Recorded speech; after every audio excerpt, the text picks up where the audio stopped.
নমস্কার বন্ধুরা, আবার তোমাদের জন্য একটা নতুন রেসিপি নিয়ে এসেছি। আস্তে আস্তে গরম পড়ছে, তাই গরমে সবথেকে প্রিয় মুসুর ডালের রেসিপি নিয়ে চলে এলাম। দুর্দান্ত স্বাদে, একবার এই ডাল করে দেখো, মনে হয় দারুণ লাগবে।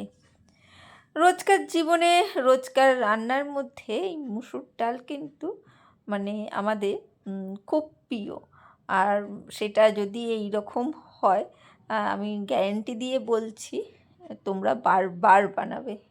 খুব সামান্য কিছু উপকরণ দিয়ে আজকে কিন্তু এই ডাল বানিয়েছি। ভাতের সাথে কিন্তু দারুণ, দুপুরে ভাতের সাথে দারুণ জমে যাবে। দেখো, এখানে মাপ করে মুসুর ডাল নিয়েছি। ডালটাকে জল দিয়ে বারে বারে ভালো করে ধুয়ে পরিষ্কার করে নিতে হবে। খুব ভালো করে কিন্তু একদম চেপে চেপে রগড়ে রগড়ে ডালটাকে ধুতে হবে, কারণ ডালের মধ্যে প্রচুর ময়লা থাকে। সেই জন্যে ডালটাকে হাত দিয়ে ভালো করে কচড়ে কিন্তু ধুতে হবে। হাতে দিয়ে যেটাকে রগড়াচ্ছি বা ডলাডলি করছি, সেইটাকেই কচড়ানো বলে। ঠিক আছে, চলো আমি 2-3 বার জল ফেলে দিয়ে তারপরে আমি আসছি। এখানে 2-3 বার ধুয়ে জল ফেলে দিয়েছি, আবারও কিছুটা জল দিয়ে আমি একটু ডালটা ডুবে গেছে সেরকম জল দিয়ে এখানে রেখে দেবো, চাপা দিয়ে রেখে দিই। তারপরে বাদবাকি কাজগুলো করে নিই। কী কী দেবো সেই সব মশলাগুলো কাটাকুটি করে নেবো। ঠিক আছে, চলো। এখানে টমেটো নিয়েছি, কাঁচা লঙ্কা পাকা লঙ্কা, গাজর নিয়েছি, আলু নিয়েছি, পেঁপে নিয়েছি। সর্ষের তেল গরম করে নিয়েছি, তার মধ্যে একটা শুকনো লঙ্কা আর গোটা জিরে ফোড়ন দিয়ে নিয়েছি। এরপরে আলুগুলো, যেগুলো চৌকো চৌকো করে কাটা, আলু চচ্চড়ের মতন কাটা, আলুগুলোকে আমরা কড়াইয়ের মধ্যে বা তেলের মধ্যে দিয়ে দিচ্ছি। আলুগুলোকে একটু হালকা করে ভাজবো। খুব কম পরিমাণেই আলু নিয়েছি, একটা মিডিয়াম সাইজের আলুই ছোট ছোট করে কেটে নিয়েছি। হালকা করে নাড়াচাড়া করার পরে একটু হলুদ গুঁড়ো আর একটু লবণ দিয়ে দেবো, যাতে আলুর রঙটা খুব সুন্দর আসে আর আলুটাও তাড়াতাড়ি নরম হয়ে যায় আর আলুর ভেতরেও লবণটা চলে যায়। সেই জন্য লবণ আর হলুদ দিয়ে আলুটাকে আরও কিছুক্ষণ নাড়াচাড়া করে নিয়ে আমি দিয়ে দেবো পেঁপেগুলো দিয়ে সেটাকেও কিন্তু নাড়াচাড়া করে নেবো।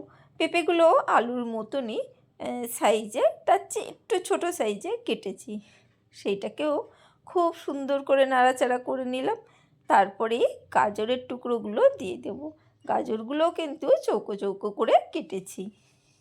বন্ধুরা, আজকে নতুন আমার পরিবারে রেসিপি দেখতে এসেছো, তারা অবশ্যই চ্যানেলটাকে সাবস্ক্রাইব করে রেখো।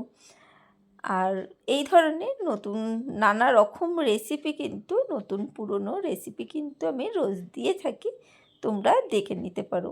সবাই অবশ্যই মনে করে একটা লাইক দিয়ে দিও। পুরনো বন্ধুরা তো দেয়, নতুন বন্ধুদেরও বলছি একটা লাইক করে দিও। এখানে একটা মিডিয়াম সাইজের পেঁয়াজ কুচি দিয়ে দিলাম এর সাথে। পেঁয়াজ কুচিটাকেও কিন্তু আলু, পেঁপে, গাজরের সাথে খুব সুন্দর করে নাড়াচাড়া করে নিলাম। হালকা করে ভালো করে নাড়াচাড়া করে নেব। আর এখানে দেখো, আদা, রসুন আর দিয়েছি লঙ্কা। না, লঙ্কাটা দিইনি, আদা রসুনটাই পেস্ট করেছিলাম। লঙ্কা এখানে আমি বাটা দিইনি। আদা রসুন পেস্টটাকেও সুন্দরভাবে কিন্তু মিডিয়াম ফ্লেমে নাড়াচাড়া করে নিতে হবে। সবসময় মশলাটার যতক্ষণ নাড়াচাড়া করতে হবে যাতে মশলার কাঁচা গন্ধটা চলে যায়। এখানে টমেটো নিয়েছি, মাঝারি সাইজের একটা টমেটো, আর গাছের পাকা লাল কিছু লঙ্কা আমি এখানে ব্যবহার করেছি। তোমরা সবুজ লঙ্কাও ব্যবহার করতে পারো। গাছের লঙ্কাগুলো প্রচুর লাল হয়ে গেছিলো, কিছু করার নেই, তাই লাল লঙ্কাগুলোই ব্যবহার করে নিয়েছি। এই কাঁচা লঙ্কা দিলে কিন্তু ডালের আলাদাই স্বাদ আসে। দেখো, ভালো করে মিশিয়ে নাড়াচাড়া করে নিচ্ছি। টমেটো যেই দেওয়া হবে, টমেটো থেকে বেশ জল বেরাবে, সেইটাই কিন্তু মশলাটাকে আরও নাড়াচাড়া করে সুস্বাদু করতে কাজে লাগবে। তাই টমেটোটা দিয়ে মিডিয়াম ফ্লেমে খুব সুন্দর করে নাড়াচাড়া করব। একটু সামান্য লবণ লাগবে, তাই লবণটা দিয়ে দিলাম। আগে আলু ভাজার সময় দিয়েছি, কিন্তু এখন আবার দিলাম। প্রত্যেকটা মশলাই সুন্দরভাবে কিন্তু কষিয়ে নিতে হবে। একটু কাশ্মীরি লঙ্কার গুঁড়ো দিচ্ছি। এইটা তোমাদের ইচ্ছা হলে দেবে, না ইচ্ছা হলে দিতে হবে না। একটু কালারের জন্যে কাশ্মীরি লঙ্কার গুঁড়োটা দিচ্ছি। তাতে কি হবে, ভিডিওতে ছবিটা ভালো আসবে, দেখতেও ভালো লাগবে। তাই একটু কাশ্মীরি লঙ্কার গুঁড়োটা দিলাম। তোমাদের যদি অপছন্দ থাকে দিও না। এখানে মুসুর ডালটা, যেটা জল দিয়ে ভিজিয়ে রেখেছিলাম, সেই ডালটা দিয়ে দিলাম জল সমেতই। দিয়ে একটু গ্যাসটা জোরে দিয়ে নাড়াচাড়া করে নিচ্ছি। ভালো করে নাড়াচাড়া করে এবারে পরিমাণ মতন জলটা দিতে হবে। দেখো পরিমাণ মতন ডালে জল দিয়ে দিয়েছি। মুসুর ডাল সেদ্ধ হতে বেশিক্ষণ সময় লাগে না। আলু, গাজর, পেঁপেটাও খুব সুন্দর করে কষানো হয়েছে, আর ছোটো ছোটো করে কাটা ছিল, তাই তাড়াতাড়ি নরম হয়ে যাবে।